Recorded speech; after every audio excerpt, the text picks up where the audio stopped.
நான் ரீசெண்டாக படித்து முடித்த புத்தகம் இமயம் அவர்களோட வாழ்க வாழ்க. இந்த புத்தகம் ஒரு குறுநாவல், ஒரு 93 பேஜஸே இருக்கிற ஒரு சின்ன புத்தகம் தான் இது. இது கிரியா வெளியீடு. இந்த புத்தகத்தை வெளியிட்டிருக்கிறவங்க கிரியா. இந்த புத்தகம் நான் வாங்கினது எது வெளியீடோட புக் ஷாப்பில். இந்த புத்தகம் கிண்டில்லையும் அவைலபிளாக இருக்கும். இது நம்ம இபுக்காக படிக்கணும்னு நினைக்கிறவங்க கிண்டிலில் போயிட்டு படிச்சுக்கலாம். இது ஒரு சின்ன புத்தகம் தான். இது ஒரு சிங்கிள் சிட்டிங் இல்லைன்னா மேக்ஸிமம் போனால் ஒரு 2 சிட்டிங்கில் நம்மளால் படித்து முடிச்சிட முடியும். ஃபஸ்ட்டு இந்த புக்கோட கவர் ஃபோட்டோவே ரொம்ப இன்ட்ரெஸ்டிங்கான ஒரு கவர் ஃபோட்டோ. ஏன்னா இங்கே நிறைய ஒரு பெண்கள் கூட்டம் இருக்கிற மாதிரி டிசைன் பண்ணியிருப்பாங்க. அதில் முகம்லாம் யாருக்கும் இருக்காது. நமக்கு தோன்ற முகங்களை நம்ம அதில் பொருத்தி பார்த்துக்கலாம் அப்படின்ற மாதிரி கான்செப்ட்டு. இதில் அட்ரஸ் பண்ணப்பட்டிருக்கிற பெண்களும் கூட ரொம்ப வர்க்க ரீதியாக பெரிய இடத்துல இருக்கிற பெண்களும் இல்லை, ரொம்ப சாதாரணமான பெண்கள் அப்படின்றத இதில் இந்த கவர் ஃபோட்டோ பார்க்கும்போதே நமக்கு புரிஞ்சிடும். அதே மாதிரி இந்த வாழ்க வாழ்க அப்படின்ற டைட்டில், இந்த வாழ்க வாழ்க அப்படின்றது மேக்ஸிமம் எங்கே பயன்படுத்துவாங்க அப்படின்னு பார்த்தா அரசியல் தளத்தில் நிறையா பயன்படுத்துவாங்க அப்படின்றது நமக்கு இதை பார்த்த உடனே நமக்கு தெரிஞ்சிடும். இந்த கதையும் கிட்டத்தட்ட அந்த மாதிரி தான். இந்த கதை ஸ்ட்ரெயிட்டாக எந்தவித முன்னுரை அந்த மாதிரிலாம் எதுவும் இல்லாமல் ஸ்ட்ரெயிட்டாக கதைக்குள்ளேயே இந்த புத்தகம் ஆரம்பிக்கப்படுது. இங்கே ஆண்டாள் அப்படின்னு சொல்லிட்டு ஒரு கேரக்டரை நமக்கு இன்ட்ரடியூஸ் பண்ணுறாங்க. ஆண்டாளோட ஊரில் இருக்கிற பெண்கள் எல்லாரையும் அந்த ஊரை சேர்ந்த அரசியல் கட்சி பிரமுகர் அவங்க கட்சியோட தேர்தல் பிரச்சார கூட்டத்துக்கு கூட்டிகிட்டு போகிறாரு.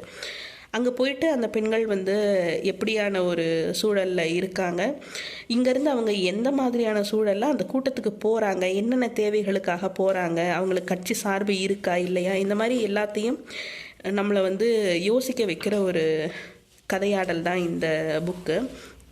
இதில் ரொம்ப முக்கியமாக பேசப்பட்டிருக்கிறது அரசியல் தளத்தில் பெண்களோட பங்கு அது ரொம்ப கம்மியாக இருக்குது அப்படின்றது நமக்கு தெரியும். அந்த கேள்விக்கு இல்லைன்னா அந்த மாதிரி ஒரு விஷயம் ஏன் இருக்குது அப்படின்னு நம்ம நிறைய பேர் யோசிச்சிருப்போம்.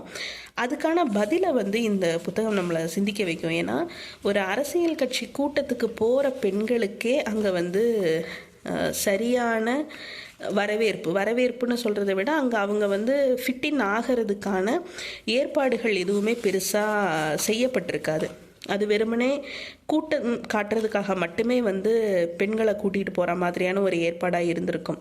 இப்படி இருக்கும்போது ஒரு கூட்டத்திலேயே இதுதான் நிலைமை அப்படின்னா முழு நேர அரசியல்வாதியை ஒரு பெண் தன்னை கொண்டு வரணும் அப்படின்னா அவங்க எந்த அளவுக்கான சிக்கல்களை சந்திப்பாங்க அப்படின்றத நம்மளை யோசிக்க வச்சுருப்பாங்க.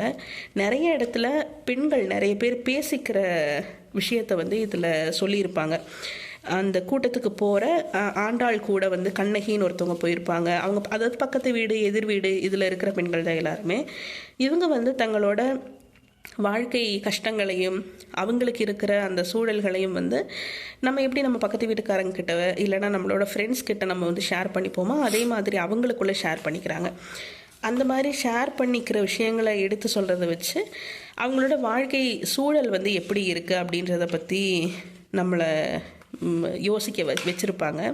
இன்னொன்று, எளிய மக்களோட வாழ்க்கையில் அரசியல் கட்சிகளோட பங்கு என்னவா இருக்குது, அரசியல்வாதிகளோட பங்கு என்னவா இருக்குது அப்படின்றதையும் நம்மளை சிந்திக்க வச்சுருப்பாங்க. இது முழுக்க முழுக்க ஒரே நாளில் நடக்கிற ஒரு கதை தான். இந்த ஒரு நாளில் என்னென்ன மாதிரியான சம்பவங்கள்லாம் நடக்குது அப்படின்றத நமக்கு இந்த புத்தகம் நம்ம ஏதோ அந்த கூட்டத்துக்கு, அந்த அரசியல் கட்சி கூட்டத்துக்கே நம்ம போய் அங்கே இருந்து எக்ஸ்பீரியன்ஸ் பண்ண மாதிரி ஒரு உணர்வை நமக்கு இது கொடுக்கும். ஏன்னா அந்த அளவுக்கு டீட்டெயிலிங் இருக்கும்.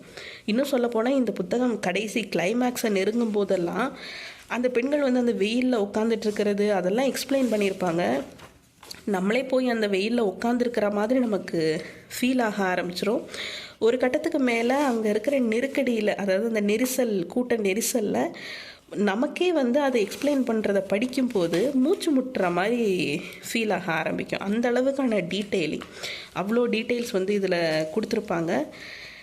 ஒரு சமகால அரசியலை பற்றி தெரிஞ்சுக்கணும் அப்படின்னு ஆர்வம் இருக்கிறவங்க, இல்லைனா இந்த மாதிரியும் ஒரு கோணம் இருக்குது அப்படின்னு புரிஞ்சுக்கிறதுக்கு விருப்பம் இருக்கிறவங்க கண்டிப்பாக இந்த புத்தகத்தை படித்து பார்க்கலாம். இன்னும் எழுத்தாளர் இமயம் அவர்களோட வெவ்வேறு புத்தகங்கள் என்னென்ன அப்படின்னு சொல்லிட்டு இந்த சைடில் புக்ஸில் வந்து மென்ஷன் பண்ணியிருப்பாங்க. கிட்டத்தட்ட இவரோட எல்லா புத்தகங்களுமே சமூக ரீதியாக ரொம்ப முக்கியமான கருத்துக்களை பேசுகிற புத்தகம் தான். அந்த மாதிரி சமூகத்துக்கு ரொம்ப நெருக்கமான அரசியலில் பெண்களோட பங்கு என்ன, இல்லைன்னா அங்கே எந்த மாதிரி பெண்கள் வந்து அவங்களோட நிலை இருக்குது அப்படின்றத பற்றி பேசுகிற, இல்லைன்னா அதை பற்றி சிந்திக்க வைக்கிற ஒரு புத்தகம்தான் இந்த வாழ்க வாழ்க புத்தகம். வாய்ப்பு இருக்கிறவங்க கண்டிப்பாக படித்து பாருங்கள்.